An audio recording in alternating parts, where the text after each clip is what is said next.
You ever hear about a place so haunted that even locals avoid it after dark? I never believed in ghosts, but last month I stayed in the Crescent Hotel, and now I regret it more than I can ever explain. It was a foggy evening when I first arrived.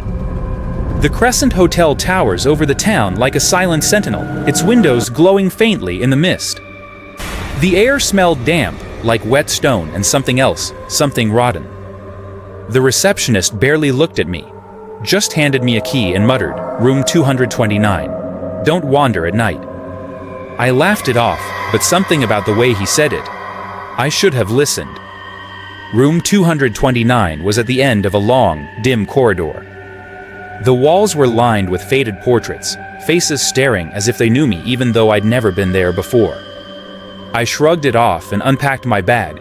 The first night, I didn't sleep well. I kept hearing whispers, faint, almost inaudible, coming from the corner of the room. When I turned on the lights, nothing.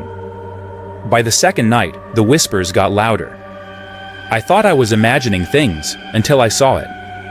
A shadow moved on its own, stretching across the ceiling, twisting in impossible ways. I froze. It whispered my name, not in the hallway or from the window, but from inside my own room. I had a mirror across from the bed.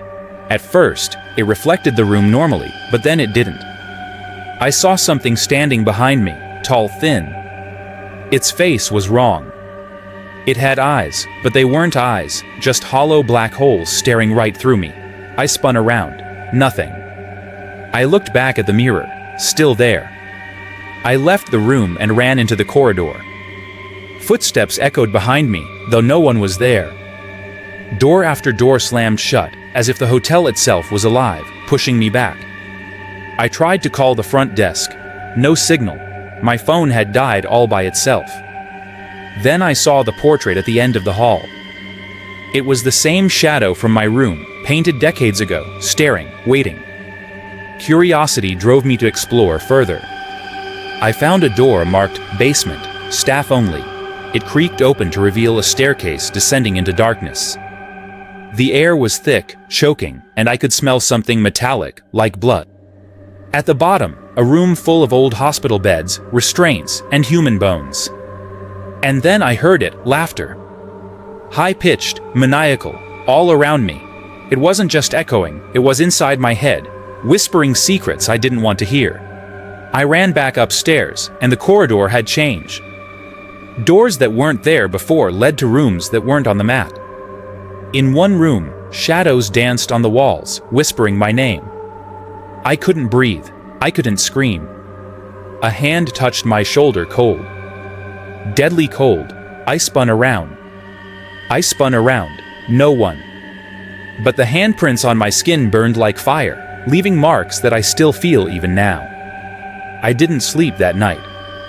I stayed awake, staring at the ceiling, listening to whispers that now sounded like voices in pain. At 3:17 a.m., the room grew ice cold. The shadow from the mirror appeared again, filling the room.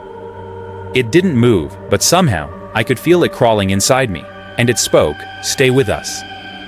I wanted to leave. I tried. But the door wouldn't open. The air thickened, like it was pressing against me, suffocating, trapping me inside the nightmare. I could hear faint footsteps pacing the hallway outside, slow and deliberate, but when I ran to check, the hall was empty. Yet the footsteps returned closer, circling, mocking me. The next morning, I was found on the front steps. I had no memory of leaving the room, of descending the stairs, of anything past the shadows whispering. I ran. I never looked back. The Crescent Hotel still stands there, silent, watching. I've never stayed anywhere since, and I never will again. If you ever hear of the Crescent Hotel, don't go. No amount of bravery or disbelief will save you from what waits inside. Some doors, once opened, can never be closed. If you want to hear more terrifying true stories, make sure you hit that subscribe button and ring the bell, so you'll never miss a chilling tale. And if this story gave you goosebumps, like the video and share it with someone brave enough to listen. Remember, some stories aren't just to scare you, they're warnings.